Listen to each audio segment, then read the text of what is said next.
Hi everyone, and today I'm going to give you an unboxing of this neon LED light. So I bought this off Amazon for around £7. The unboxing itself is really simple.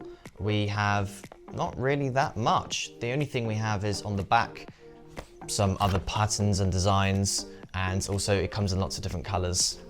And that's it really in terms of the packaging.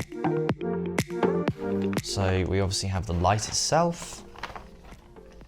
We have this thing. Okay, so that is literally it in the unboxing. We don't have manuals, we don't have instructions or anything like that. So they've kept it simple, which I think is quite good. And obviously we have two ways to power it. We can power it via battery or USB. So this takes AA batteries. So there it is. Looks good. So it has a hole for putting it on the wall. And I'm not entirely sure what this is for. I think this is like a hook.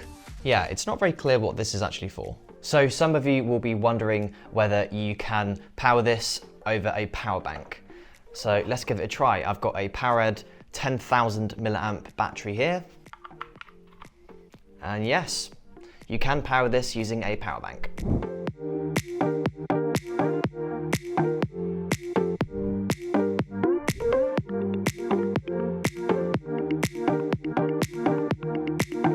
Okay, so there was a quick unboxing and setup of that neon light. I think that it looks quite nice. It's almost a little bit too bright, but of course you can use battery power and that should make it dimmer. So I would really like to know what you think. Where do you think it should go? And what do you think I should maybe change with my setup? So there was the unboxing, and thank you very much for watching.